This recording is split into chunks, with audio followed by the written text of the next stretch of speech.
Céline Dufray pour 4e de couverture.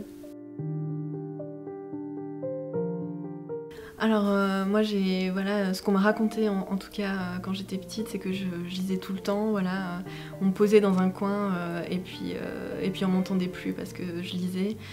Mes parents le soir aussi me lisaient chaque soir une histoire. Mon père c'était Astérix ou Lucky Luke, et puis ma mère c'était plutôt des contes.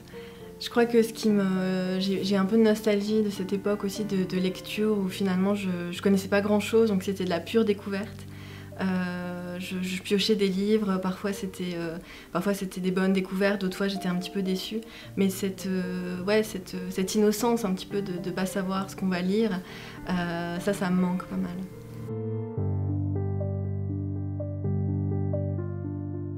Je pense que la première autrice qui a été importante, ça a été Marguerite Duras. Je l'ai découverte au collège et ça a vraiment été la première fois que j'étais saisie par un style. Et c'est aussi ça voilà, qui m'a toujours finalement intéressée dans la lecture et dans ma propre écriture, c'est la recherche d'un style particulier. Ensuite, il y a eu la rencontre avec Don DeLillo aussi, un écrivain américain qui était très important pour l'attention de nouveau au style et surtout à la brièveté. Finalement, l'histoire n'a pas trop d'importance, mais c'est surtout la langue et le travail sur la langue qui est important.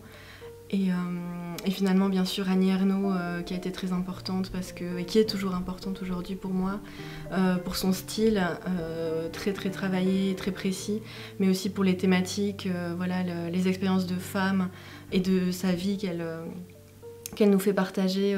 Pour moi, ça a été vraiment déterminant comme lecture.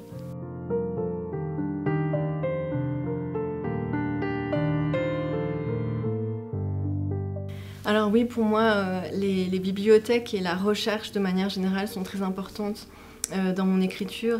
À chaque fois que j'ai une thématique d'écriture, il faut vraiment que je fasse des recherches, que je lise sur le sujet.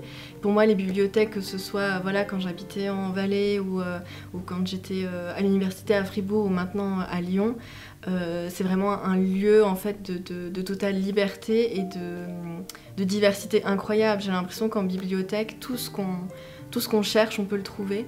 Et voilà, je me souviens à l'université, je revenais avec vraiment des sacs à dos de 10 kilos de livres. À chaque fois, j'empruntais le maximum de livres que ce que je pouvais prendre. Et voilà, ça m'a toujours fascinée, cette espèce de... Ouais, il n'y a pas de limite en bibliothèque en fait. Et c'est vraiment ça qui est fascinant, on peut tout trouver. Et pour un écrivain, c'est hyper précieux.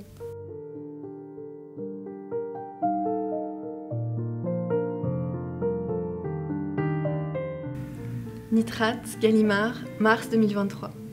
Le monde vieillit, les archives grossissent, aucun support n'est éternel. L'humanité garde son histoire, têtue, butée, tient jusqu'au prochain incendie, jusqu'à la prochaine guerre, retient sa respiration.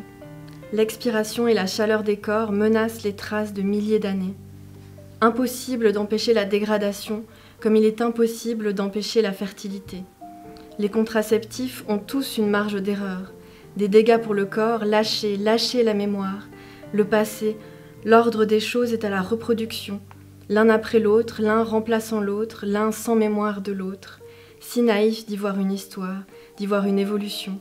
Le temps passe, et pour le reste, il n'en est pas autrement. Rejouer les mêmes vies, les mêmes espoirs, le même échec, toujours le même récit.